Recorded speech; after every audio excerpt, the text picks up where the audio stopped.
All right, today we are going to start our next unit. It's going to be a short unit because we'll finish up by Thanksgiving. This is on meiosis.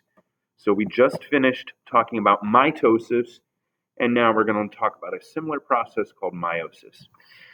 So here's some prefixes and suffixes. Well, these are all prefixes for you to know. They help you understand what certain words are in biology.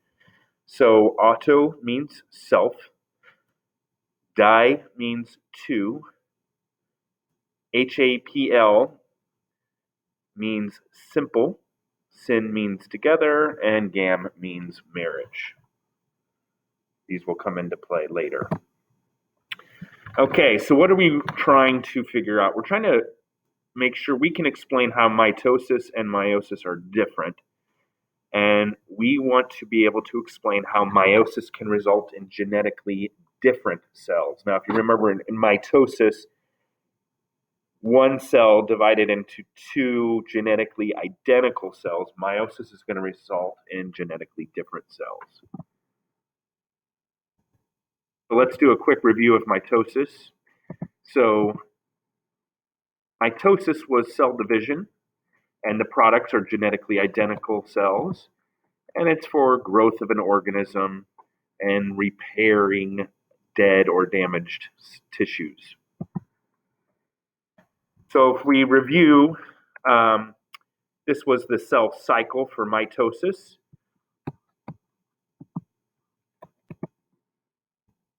In meiosis, it's a little bit different. So this is cell division where you have one cell and it results in 4 daughter cells, not 2, and they each contain half of the original amount of genetic information. Why? And it's to produce sex cells or gametes. There's the gam prefix, each that are genetically different. We want half the genetic information, so when half from a sperm plus half from an egg come together, you will then have a full set of DNA. So unlike mitosis, meiosis is not a cycle. Once it ends in the 4 daughter cells, it is done. So here we have meiosis, and you don't need to memorize all these stages, but you have to know it goes through PMAT, that's prophase, metaphase, anaphase, telophase. It goes through it twice, which is how you end up with the 4 daughter cells. All right, so let's look at chromosomes.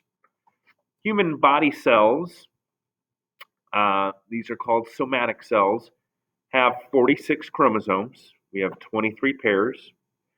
Homologous chromosomes are one of each 2 paired chromosomes, so we get one from each parent. One from the sperm that made us, one from the egg that made us. So we have 22 sets of autosomes. Auto, remember, means self. So these are our body chromosomes, and then we've got 1 pair of sex chromosomes. That is XY in boys and in genetically biological males, and XX in biological females. Okay, so haploid and diploid cells. Remember, hap meant simple, di means 2. So haploid contains, we say, n amount of chromosomes, and diploid cells contain 2n chromosomes. So sex cells, those are the sperm and the egg cells. These are haploid, and they each have 23 chromosomes, so n equals 23. Now remember, when a sperm that has 23 chromosomes and when a sperm with 23 chromosomes and an egg with 23 chromosomes fuse, well, then the new zygote will have 46. All right, so n is 23 in humans, n plus n equals 2n, and so the egg and the sperm, when they fuse, 23 from egg, 23 from sperm, that will equal 46 chromosomes in the zygote.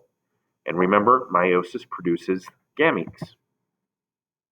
So there we've got 23 from the sperm, 23 from the egg, 23 plus 23 equals 46 in the zygote.